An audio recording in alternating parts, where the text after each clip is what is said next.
Bienvenidos a Cómo comemos los argentinos, el espacio de la Sociedad Argentina de Nutrición. Un programa dedicado a temas tan importantes como los alimentos, la nutrición, con todo el rigor científico pero en un lenguaje sencillo y con las personas más destacadas y que más saben sobre el tema. Una de las epidemias del siglo XXI, lamentablemente, es la diabetes. No la inventamos, pero parece ser que le estamos dando de comer todos los días. ¿Cómo comemos cuando tenemos un caso de diabetes? ¿Qué conductas adoptar? ¿Qué es la diabetes? ¿Por qué viene? ¿Cómo se origina? ¿Qué consejos prácticos? ¿Quién mejor para hablarnos un poco de eso que quienes trabajan en el tema? Hoy tenemos acá a una invitada muy especial. Le doy la bienvenida a la doctora Carla Musso, secretaria de la Sociedad Argentina de Diabetes, a quien le agradezco, por supuesto, la presencia con nosotros y vamos a charlar un poquito sobre este tema que da para mucho, da para muchísimo, pero por algo hay que empezar, ¿no es cierto? Seguro. Muchas gracias, Edgardo, por la invitación. Y bueno, para mí es un placer poder venir a hablar de esto que tanto nos preocupa a los endocrinólogos y los que estamos en diabetes, porque es realmente una pandemia que es bastante complejo el tema de disminuir lo que es la prevalencia de diabetes, sobre todo en nuestro país y en el mundo, ¿no? Y hablamos de prevalencia. Si yo tuviera que tratar de estimar cuántos diabéticos hay o qué porcentaje de la población, ¿en qué números andamos? Y aproximadamente lo que tenemos ahora es la encuesta del año 2009, la encuesta nacional de nutrición, donde arrojó un número alrededor de 9.6%, lo que implicaría alrededor de 4 millones de diabéticos. Escuché bien, 4 millones de diabéticos, de los cuales un altísimo porcentaje de ellos no conocen ser diabéticos, no saben que son diabéticos. Yo recuerdo que hace algunos años cuando se mencionaba como cifra posible cerca del 7%, se decía, bueno, lo mismo. Ojo que hay muchos que no saben que son diabéticos, los vamos a ir diagnosticando en los próximos años. Estamos cerca del 10%, lo cual quiere decir que los que nos decían eso no se equivocaron. Ahora, eso es en la Argentina. ¿Pasa lo mismo en todo el mundo o tenemos algo los argentinos? No, en general la tendencia es la misma y ojalá no nos pareciéramos a lo que está pasando en el resto del mundo, pero sí, seguimos la misma tendencia porque nosotros tenemos también las encuestas del 2005 que arrojaron un número menor y desde el 2005 al 2009 un crecimiento del 14% de la incidencia de diabetes. Yo a veces hago una cuenta, a ver, no sé qué te parece. Por ejemplo, si uno viajara en un colectivo donde hay 30 personas, 30 pasajeros junto con uno, en teoría 3 por lo menos de esos 30 tendrían que ser diabéticos. Exacto. O bueno, cualquier cuenta parecida. Lo cual muestra que es mucho, estamos hablando de millones. Y siempre alguien habla de la diabetes en singular y yo creo que son las diabetes, ¿no? ¿Cuánta diabetes hay? Bueno, son muchas, pero digamos que para dividirlas en una forma más fácil y simple, podemos decir que hay dos, que es la diabetes tipo 1, que es la de los jóvenes, la de los niños, que es la que requiere insulina para su tratamiento como única medicación, y la diabetes tipo 2, que es la que se da en el adulto, la que viene acompañada de obesidad, siempre de la mano de la obesidad y del sobrepeso y de los malos hábitos, que es básicamente lo que vamos a hablar hoy, y que en realidad este tipo de diabetes es por supuesto la más común, la más frecuente, la que podemos tratar con medicaciones, con pastillas en forma oral y por supuesto en muchos casos con insulina, en algunos determinados momentos de la evolución de la enfermedad. Bueno, entonces vamos a empezar al revés. Empecemos por la diabetes tipo 2, no por orden numérico, sino por orden de prevalencia. Exacto. O sea, quiere decir la que mayor cantidad hay, ¿no es cierto? ¿Es verdad que la diabetes 2 viene de comer azúcar? Bueno, no es tan cierto, no es solamente azúcar. En realidad, lo que se ve es que está muy asociada como te dije antes, al sobrepeso y a la obesidad, que tiene mucho que ver con la herencia, con tener un familiar de primer grado diabético. Tiene que ver también con, por ejemplo, las mujeres que han tenido un embarazo, han tenido durante el embarazo diabetes gestacional. En realidad esa es la población, digamos, de riesgo. mayores de 45 años sería la gente que tendría que hacer algún control en algún momento, la gente que tiene antecedentes familiares o sobrepeso o obesidad serían los que van a estar más predispuestos a esta enfermedad. ¿Hacer un control qué significa? Hacer un control es ir al médico clínico y que te solicite un análisis de rutina, que es una glucemia. Simplemente con una glucemia en ayunas ya podemos tener una idea de la glucemia de ese paciente. Para hacer diagnóstico se necesitan 2 como mínimo, excepto que la primera sea demasiado alta que ya haga diagnóstico, pero si no... Fantástico, o sea, es simple, es fácil. Yo creo que hoy, no sé si coincides conmigo, es imperdonable que una persona no se haga regularmente algún laboratorio de rutina. Estamos hablando de costos casi insignificantes, o sea, sí, el que lo desee. Y glucemia en ayunas y por lo menos 2 valores consecutivos. Exacto. Ahora, ¿puede hacer diabetes o llegar a ser diabético cualquier persona?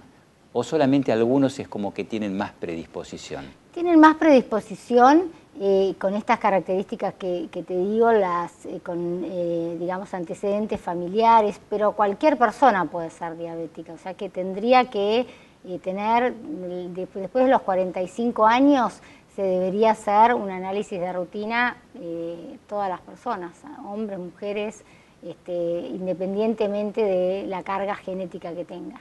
¿Y necesariamente hace falta engordar para llegar a desarrollar esa diabetes que tendría en su carga genética o no? No, en general, si hay algún antecedente familiar, el individuo puede ser un individuo de normopeso, peso normal y ser diabético, sí, por supuesto.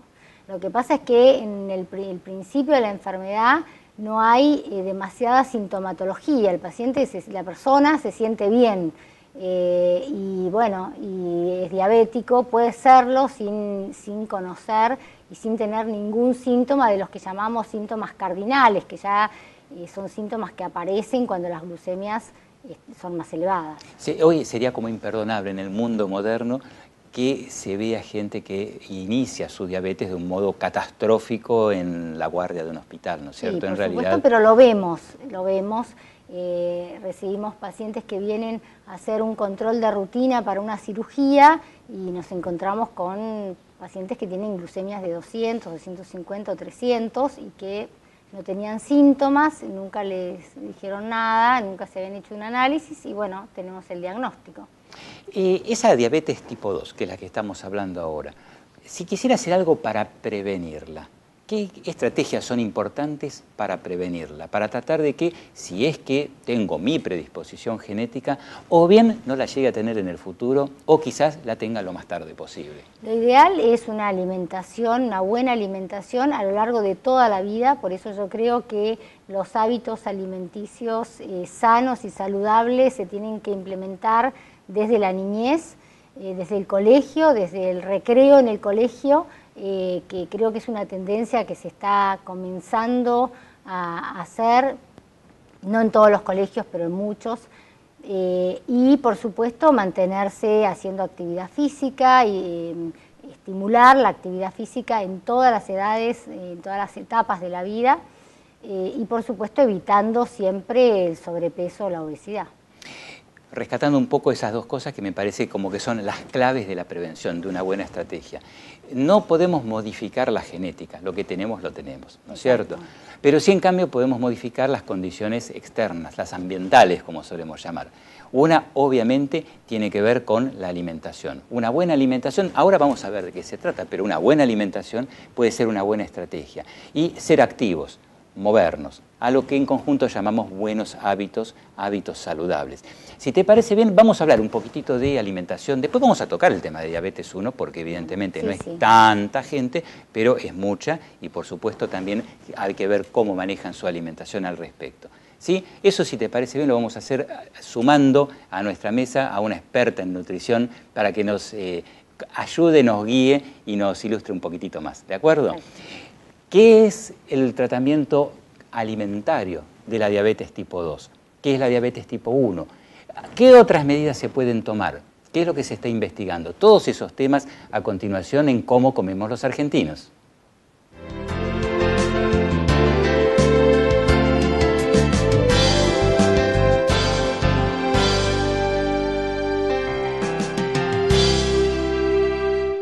¿Querés llegar rápido a tu peso ideal? Toma Metabolic Cla, un suplemento dietario con ácido linoleico conjugado, que te ayuda a reducir grasas y aumentar la masa muscular con solo sumarle una caminata diaria de 30 minutos. Metabolic Cla, encontralo en la farmacia de tu barrio.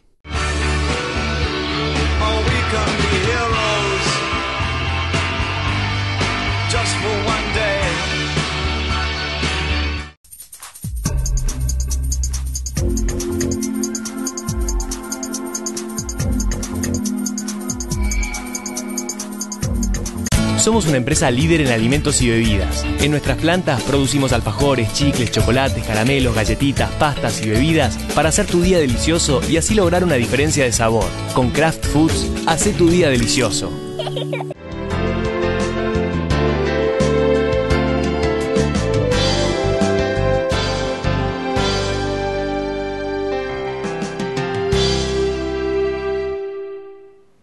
Seguimos en Cómo comemos los argentinos. Hoy el tema es fundamental, diabetes. Hablábamos recién de diabetes 2, cómo comer como medida de prevención, también de tratamiento. Estamos acá con Mima Macei, nuestra querida Mima Macei, es casi amiga de todos los que estamos en el mundo de la nutrición. Mima, un millón de gracias por venir y ayudarnos. Gracias por invitarme. Hay desde algunos mitos que yo sugeriría, vamos a dejarlos como postre, digamos, para el final. Empecé con una palabra con P, pero vamos a hablar de las cosas por ahí más cotidianas, ¿no es cierto? Tenemos que hacer un plan de alimentación para un diabético. Tenemos ahí a la señora, al señor, que están escuchando con atención, porque siempre, en todas las familias, alguien hay, y si no, hay algún vecino. Vamos a empezar a ordenar un poquito las cosas. La primera de ellas, ¿no es cierto? ¿Hay comida para diabéticos? No. El paciente con diabetes tiene que comer la misma comida que come el grupo familiar, fundamentalmente. Lo que importa es cómo hacemos la selección de alimentos y cómo lo cocinamos, porque podemos haber comprado el mejor alimento y arruinarlo cuando lo cocinamos. Entonces lo que pasa es que hay que aprender a comer y a cocinar simultáneamente, porque si yo cocino mal, voy a comer mal. Y si como mal, entonces voy a tener más problemas de salud.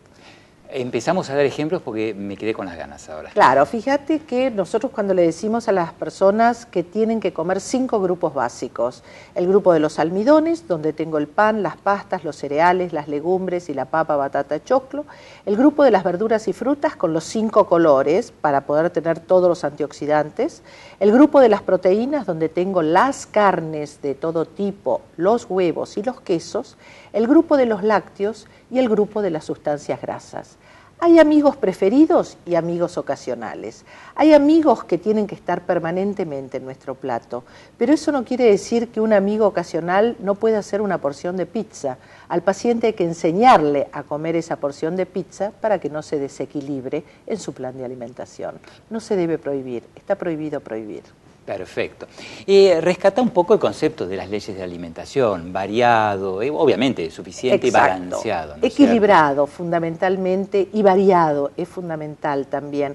Y de acuerdo a la cantidad que cada persona necesita de acuerdo a su actividad física, porque no es lo mismo lo que hace Carla que lo que hago yo o lo que haces vos. Cada uno de nosotros tenemos nuestra actividad deportiva, nuestros tiempos que estamos sentados. Entonces yo creo que el plan de alimentación primero y fundamental es individual y segundo, consensuado. Si no estás acostumbrado a tomar a la mañana un café con leche y preferís tomarte un mate en bombilla, no puedo darte el café con leche, voy a respetar tu mate en bombilla, pero si estás acostumbrado a comer el pan tostado, te voy a pedir que lo comas sin tostar, porque al comerlo sin tostar, la curva glucémica postprandial va a ser mucho más chata. Y si estás acostumbrado a usar quesitos untables, te voy a pedir que comas un trozo de queso que va a tener más calcio y va a tener más tiempo de trabajo digestivo, con lo cual tu glucemia postprandial va a ser mucho más baja. Es decir, te voy a ir cambiando pequeñas cosas, pero el consensuar en la visita al plan de alimentación es fundamental. Cambios graduales, ir enseñando poco a poco. Carla, en tu experiencia clínica, de consultorio, etcétera, en general, ¿cómo reciben los pacientes la indicación? ¿Cumplen, no cumplen? ¿Les cuesta, no les cuesta? ¿De qué se quejan? En general, bueno, yo coincido muchísimo con Mima en no prohibir.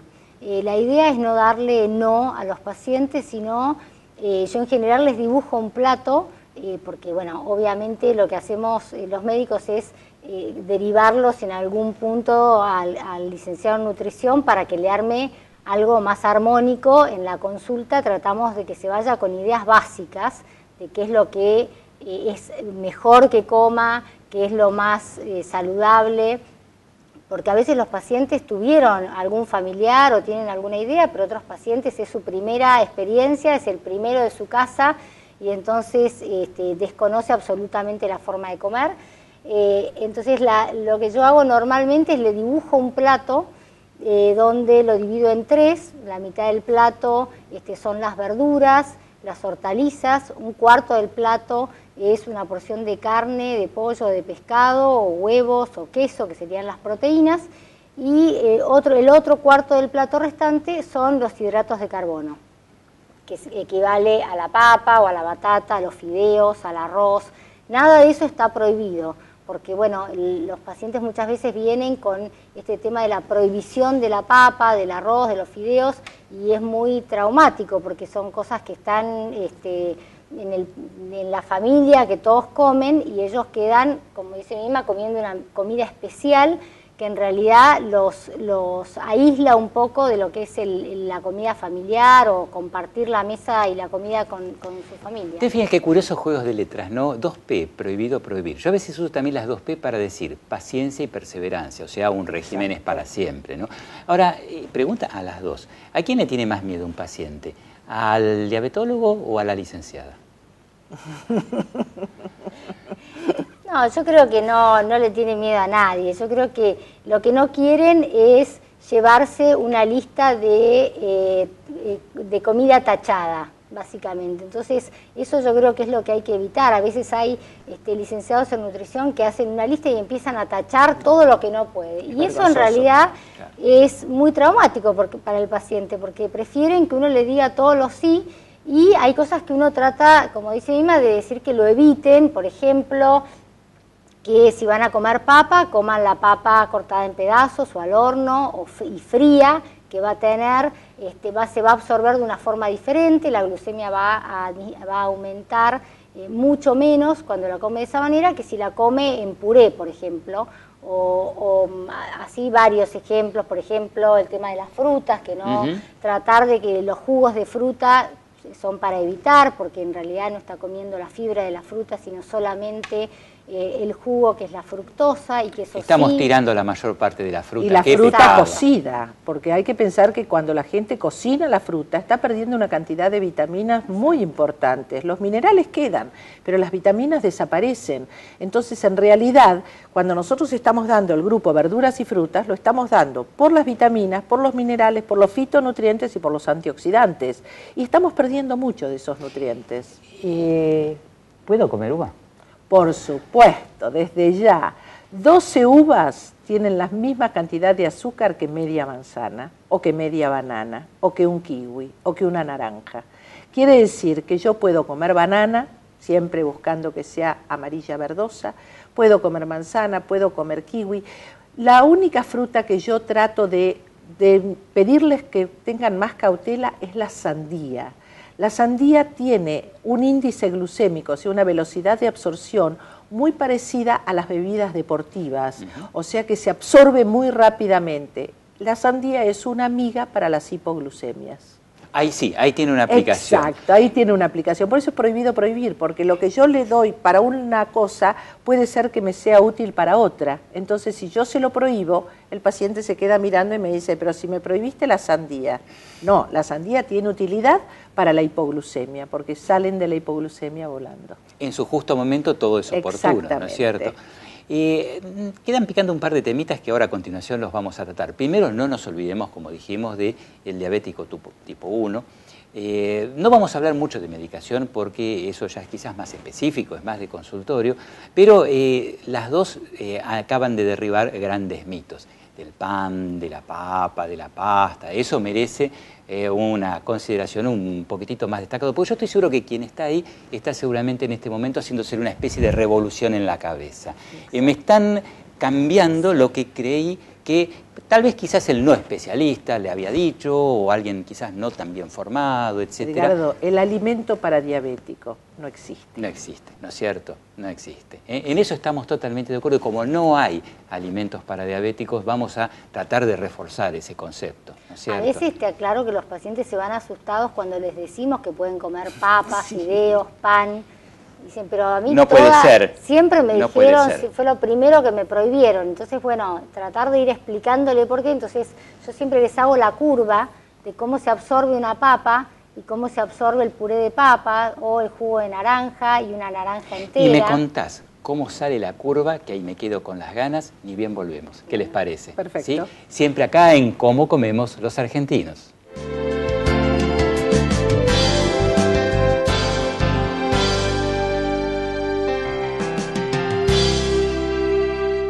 ¿Querés llegar rápido a tu peso ideal? Toma Metabolic Cla, un suplemento dietario con ácido linoleico conjugado, que te ayuda a reducir grasas y aumentar la masa muscular con solo sumarle una caminata diaria de 30 minutos.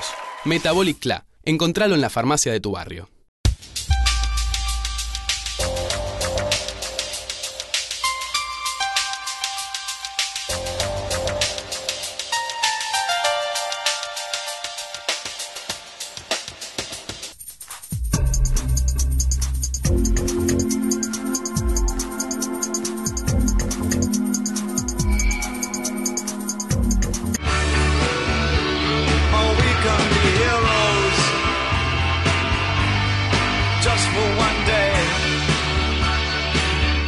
Somos una empresa líder en alimentos y bebidas. En nuestras plantas producimos alfajores, chicles, chocolates, caramelos, galletitas, pastas y bebidas para hacer tu día delicioso y así lograr una diferencia de sabor. Con Kraft Foods, hacé tu día delicioso. Producir alimentos desde hace más de 100 años nos da historia. Dar lo mejor de nosotros, futuro. Molinos, lo mejor de nosotros.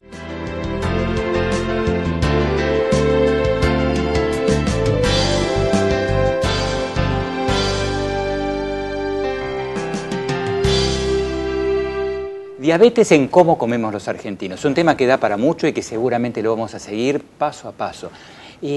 Curva, absorción, me quedó ahí dando vueltas eso. ¿Qué pasa después que comemos? Lo que comemos, si tiene almidones o tiene azúcar, se va absorbiendo en la sangre.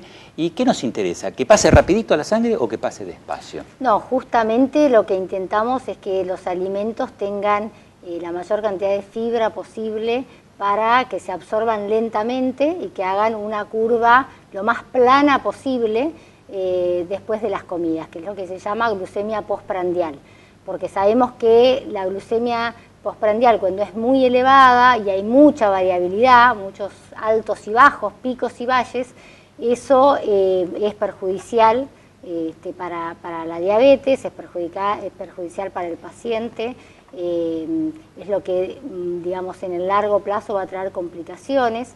Entonces, la idea es una dieta rica en fibras y, como te decía, algunas características, como mencionaba Mima, de cómo cocinar los alimentos, por ejemplo, los fideos, que sean al dente, el arroz también, que sea un arroz graneado. Hacernos amigos de las legumbres. Ajá. Fíjate que no tenemos el hábito de comer legumbres y si los pacientes con diabetes comieran 3 a 4 veces por semana arvejas, lentejas, garbanzos, porotos, se verían tremendamente beneficiados porque las legumbres tienen un tipo de fibra que se llama lectinas, que además de secuestrar el colesterol, hacen que la curva de la glucemia después de comer sea mucho más chata, mucho más plana, como decía Carla. O sea que realmente incorporemos legumbres, que es muy sano para nuestra salud. Pregunta de barrio, ¿las arvejas tienen que ser frescas o puedo comprar de lata? Preferiblemente que sean frescas o congeladas. La persona con diabetes tiene que cuidar la cantidad de sal que consume, entonces como tenemos que cuidarlos todos la cantidad de sal que consumimos, entonces siempre les recomendamos 1000 miligramos de sodio cada 1000 calorías, lo que significa que cuando le estamos dando las arvejas de lata, le estamos ya dando prácticamente 400 o 500 miligramos de sodio, que es una barbaridad en un plato poner eso simplemente porque el alimento es conservado. Nosotros no tenemos alimentos sin sal agregada de las legumbres. ¿Y podemos combinarlos con otros hidratos, por ejemplo, con arroz? Arroz con arvejas es una cosa muy común, ¿no? Cuando mezclamos un cereal con una legumbre, estamos haciendo una proteína completa. Vamos de complementación perfecta y es lo mismo que si estuviéramos comiendo una porción de carne. De carne, exacto. Dejamos un espacio muy chiquito porque somos tiranos del tiempo, pero no quisiera dejar de por lo menos un párrafo para la diabetes tipo 1. Así, en 3 palabras, ¿qué es la diabetes tipo 1? Bueno, la diabetes tipo 1 es una enfermedad que se da básicamente por destrucción de las células beta del páncreas por distintos motivos. Normalmente se dice que es por autoinmunidad.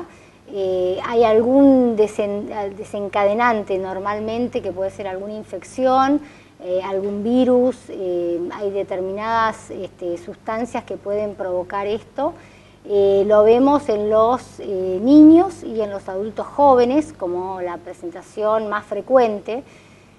Pero a veces en edades mayores también, ¿no es cierto? A veces también, y a veces nos genera duda si es un diabético tipo 1 que, digamos, desencadena su enfermedad en la adultez, o si es un diabético tipo 2 y entonces tenemos que poner a pesar algunas cosas y a desempatar. Yo creo que hoy, si tuviera que decir qué es lo que más me pareció fantástico de todo esto, es que prohibido prohibir, comer de todo, pero bien preparado, bien elegido, bien balanceado. Yo me gustaría que con ese mensaje se queden todos pensando. La diabetes se puede ayudar con diferentes mecanismos y una buena alimentación es uno de ellos, y hay gente que sabe y a la cual debemos recurrir. ¿Dónde? Acá en Cómo Comemos los Argentinos.